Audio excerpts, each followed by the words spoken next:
হবে হবে, এর মধ্যে হবে, ভিডিও এর মধ্যে পাবে।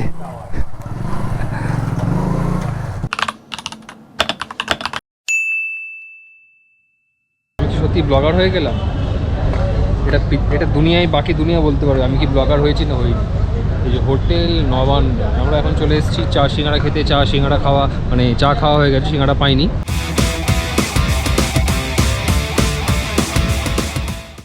এখন আমি যাব রোগা সৈকতের বাড়ি। রোগা সৈকত বলল ওর একটু নবান্ন যেতে ইচ্ছে করছে, তো আমরা এখন একটু নবান্ন যাব। নবান্ন গিয়ে আজকে আমার ফার্স্ট ব্লগিং এক্সপিরিয়েন্স করব, মানে শুরু করব। দেখা যাক বাকিটা কি হয়। গোপ্রোটা এখনও ভালো মতো সেট হয়নি, একটু এক্সপিরিয়েন্স করতে হবে। তো যার জন্য আজকে ফার্স্ট গোপ্রো আমি লাগালাম আমার হেলমেটে। জানি না কতটা কি ফুটেজ আসছে, কি ঠিক ভুল হচ্ছে, দেখা যাক কি হয়। এখন আমি চন্দননগরের ভেতরের রাস্তা দিয়ে যাচ্ছি। আমাদের ব্রাহ্মণপাড়া, এটা পাশেই রয়েছে বিশালক্ষী মন্দির। সোজা গিয়ে ডান হাতে বাঁ হাতে গেলেই পড়বে আমাদের চন্দননগরের বিখ্যাত KMDA পার্ক।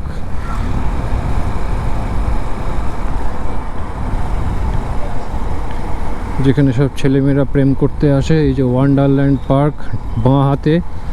আমরা চলে যাব সোজা, এই রাস্তাটাই সোজা গিয়ে মিশছে দিল্লি রোডে, তোমরা দেখতে পাবে। মানে কেউ যদি চন্দননগরের দিক থেকে, চন্দননগর স্টেশন থেকে বা মানে GT রোড থেকে কেউ যদি দিল্লি রোড ঢুকতে চায়, তো সেক্ষেত্রে এই রাস্তাটা হচ্ছে মেইন রাস্তা। এই রাস্তাটাই চন্দননগর থেকে, মানে চন্দননগরের দিক থেকে GT রোডকে দিল্লি রোডের সাথে কানেক্ট করছে। দিল্লি রোডের যে মুখটা, যে মোড়টা, ওটার নাম হচ্ছে শ্বেতপুর মোড়। ওটা অপভ্রংশ হয়ে কথায় কথায় অনেকে সেটাকে শ্বেতপুর মোড় বলে ফেলে, কিন্তু অ্যাকচুয়াল নাম ওটা হচ্ছে শ্বেতপুর নয়। আমরা বাঁ দিকে বেঁকে যাব রোগা সৈকতের বাড়ি। মানে রোগা সৈকত, রোগা বলে ওকে আমরা রোগা সৈকত বলি, ওর ভালো নাম হচ্ছে সৈকত আদক। এই যে তোমরা দেখতে পাচ্ছ এখন সব রাস্তাগুলো খুঁড়েছে, রাস্তা খুঁড়ে রাস্তার এই অবস্থা। এটা কতদিন থাকে। এখন আমরা যাব হোটেল নবান্নতে একটু চা খেতে আর ফার্স্ট ব্লগিং এক্সপিরিয়েন্স করতে।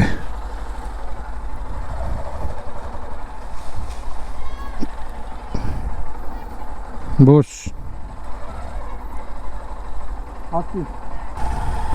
এই যে এই রাস্তাটা থেকেই, এখান থেকেই এখানে যাওয়ার সময় আমার গোপ্রোটা একটা গড্ডায় পড়লো, তারপর আমার গোপ্রোটা নিচু হয়ে গেল। এখন সব রাস্তাঘাটের বিখ্যাত সব অবস্থা, এই যে সব খুঁড়ে রেখে দিয়েছে। যারা ব্লগিং করে তারা কি পরিমাণ বকতে পারে সেটা আমি আজকে খুব ভালো করে বুঝে গেছি। ইচ্ছে না থাকলেও বকতে হবে কন্টিনিউ। বকা তো না, ইনফরমেশন দেওয়া। আমরা এখান থেকে চলে যাব বাঁ দিকে। এই আমরা উঠে গেলাম মেইন রাস্তায়। এখান থেকে সোজা গেলে পড়বে হচ্ছে দিল্লি রোড।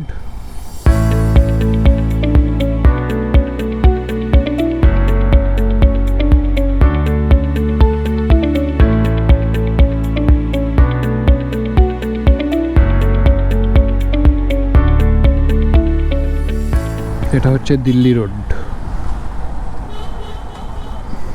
বাঁদিকে ডানকুনি আর ডান দিকে চলে যাচ্ছে বর্ধমান। এই আমরা সোজা বেরোবো দিল্লি রোড ক্রস করে আমরা সোজা বেরোলাম টুয়ার্ডস সিঙ্গুর, নাদা এইদিকে। মানে এটা, এই যে রাস্তাটা আমরা এখন ঢুকলাম, এটা হচ্ছে দুর্গাপুর এক্সপ্রেসওয়ে আর দিল্লি রোড কানেক্টার, মানে চন্দননগরের দিক থেকে কানেক্টার। জায়গাটা বেশ ভালো, বেশ ভালো। এইবার আমরা ঢুকে যাব।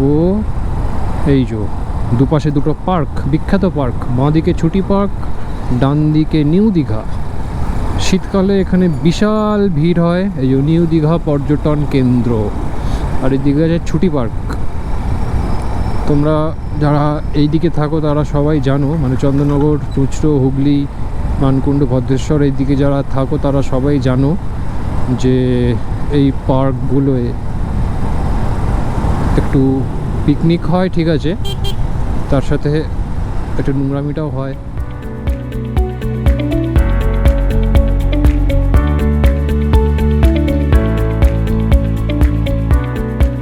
এখান দিয়ে আমরা ভেতর দিয়ে চলে যাব। এটা একটা নতুন রাস্তা, এই রাস্তায় আগে আমি কোনোদিনও আসিনি। নতুন একটা রাস্তা, গ্রামের মধ্যে দিয়ে রাস্তাটা চলে গেছে। সকালবেলা, মানে একদম ভোরবেলা এলে এই রাস্তার আর একটা রূপ দেখতে পাওয়া যাবে। পরে অন্য কোনো সময় আসা যাবে, আজকে বিকালবেলাটাই থাক। পরে দেখো সবাই, দেখো পাট, হ্যাঁ। এইটুকু বাম্পারে কি হবে বাবা, এইটুকু বাম্পারে কিচ্ছু হবে না, এই বাম্পার কিছুই নয়। হ্যাঁ, না এতগুলো বাম্পার দিয়েছে, ভালো করেছে। তোমরা দেখতে পাচ্ছ, ওই যে দেখো পাট, এগুলো সব পাট। অসাধারণ একটা পরিবেশ। এই দেখো পাট কাটি রাখা চারপাশে, হ্যাঁ, মাঝখান দিয়ে রাস্তা চলে গেছে, দুপাশে পাট কাটি, এই যে ক্ষেত, গাছ। এখন ড্রোন নেই, ড্রোনটা যখন কিনবো তখন ড্রোনের ভিউ দেখাবো, কিন্তু এখন জাস্ট এই নর্মাল ভিউটা তোমরা দেখো কি সুন্দর লাগছে।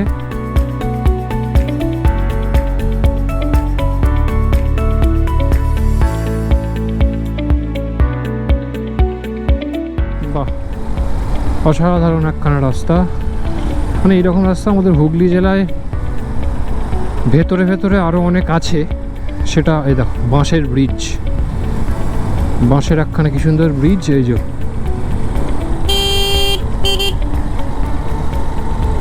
পাটকাঠি তুলছে টলিতে, মেঘলা আকাশ করে এসছে, বৃষ্টি হবে কি না জানি না, রেনকোট নিয়ে নিয়েছি, হলেই সঙ্গে সঙ্গে গলিয়ে নেব। বাবা বাবা বাবা, কি সুন্দর রাস্তা, বাবা বাবা বাবা। আবার বাম্পারে গচ্চা খেলাম। ও ঠিক আছে, এখন ছোটোখাটো বাম্পার। আসলে আমি এখন খুব এক্সাইটেড। এই যে কি সুন্দর চারপাশ।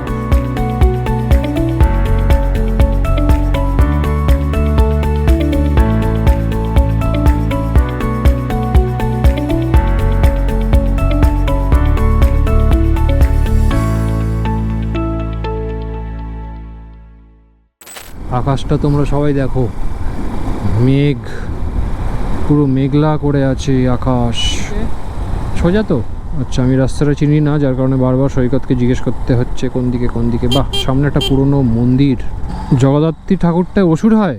আচ্ছা, আমাদের চন্দননগরে যে কটা ঠাকুর হয় সেইগুলো কিন্তু অসুর হয় না, কিন্তু এইখানে একটা ঠাকুর দেখলাম, মানে প্যান্ডেল, মঞ্চ, বাঁধানো মঞ্চ, এইখানে নাকি এই জগদ্ধাত্রী ঠাকুরটা নাকি অসুর হয়। তাহলে এইবারে যখন পুজো হবে তখন একবার এসে দেখতে হবে যে কীরকম অসুর হয়। রতনপুর, কালুরায়তলা, সিঙ্গুর, হুগলি। আচ্ছা, এটা সিঙ্গুরের মধ্যেই পড়ছে। আমার ব্লগিংয়ের শুরুতে ইচ্ছা আছে আমার হুগলি জেলাটাকে পুরোপুরি ঘুরে দেখার, কারণ হুগলি জেলাটা তো অনেকটা বড়, তার মধ্যে অনেক কিছু পড়ছে। তারকেশ্বর হুগলিতে পড়ছে, ধনেখালি পড়ছে, ধনেখালির ওইদিকে খুব ভালো ভালো লোকেশন আছে, রাজবাড়ি আছে বেশ কয়েকটা, এবং সেখানকার পরিবেশটা বেশ ভালো, গ্রামীণ পরিবেশ। আমরা চলে এলাম দুর্গাপুর এক্সপ্রেসওয়ে, দেখতে পাচ্ছ দুর্গাপুর এক্সপ্রেসওয়ে। ওপর দিয়ে আমরা চলে যাব নিচ দিয়ে, আন্ডারপাস রয়েছে উপর দিয়ে দুর্গাপুর এক্সপ্রেসওয়ে, আর নিচে হচ্ছে আন্ডারপাস। জল জমেছে না, জল জমেনি। আন্ডারপাস থেকে বেরিয়ে বাঁদিক নিয়ে নিলাম। এই যে দেখতে পাচ্ছ ওই যে উঁচুতে লরি যাচ্ছে, বাস যাচ্ছে, না বাস যায়নি, লরি যাচ্ছে, ওটা হচ্ছে দুর্গাপুর এক্সপ্রেসওয়ে। আর তার প্যারালালি একটা রাস্তা দিয়ে আমরা যাচ্ছি এখন হোটেল নবান্ন। এখন আমরা ঢুকবো হোটেল নবান্ন, সামনেই চলে এসেছি মনে হচ্ছে। এই যে ডান দিক না,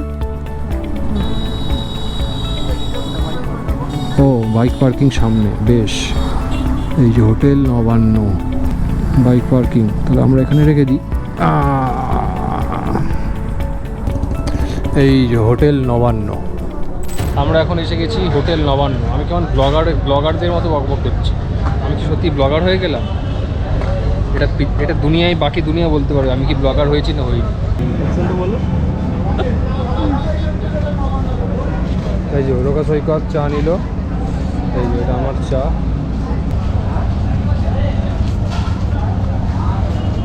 ভালো, দারুণ খেতে চাটা। এটা নর্মাল চা, তাই তো? নর্মাল চা নিল 12 টাকা, আর ইয়ে কী বলে ওটা, কী চা? 12.5 করে নেবে। 12.5 টাকা, এ আবার কি? আর তন্দুরি চা হচ্ছে 30 টাকা করে, তন্দুরি চা 30, আর নর্মাল চা হচ্ছে 12.5, 12 টাকা 50 পয়সা। আজকে একটু দেরি হয়ে গেছে আসতে, সেই জন্য মানে আমি যদি প্রথম এলাম, এই ছেলেটা অনেকবার এসছে, কিন্তু ও এসে বলছিল সিঙ্গাড়া খাবে। দুঃখের বিষয় আসতে এতটাই দেরি হয়ে গেছে, যে সিঙ্গাড়া শেষ হয়ে গেছে। সৌভিককে ফোন করতে হবে না, সৌভিক ফোনটা ধরছে না। যে ব্যক্তিকে আপনি কল করেছেন তিনি এখন উত্তর দিতে পারছেন না। হোটেল নবান্নর ব্লগ আপাতত এইটুকুই, খুব ছোট্ট একটা ব্লগ ছিল। পেছনে আকাশটা দেখতে পাচ্ছ পুরো নীলচে হয়ে রয়েছে আর মেঘলা। হোটেল নবান্ন ব্লগ আপাতত এইটুকুই।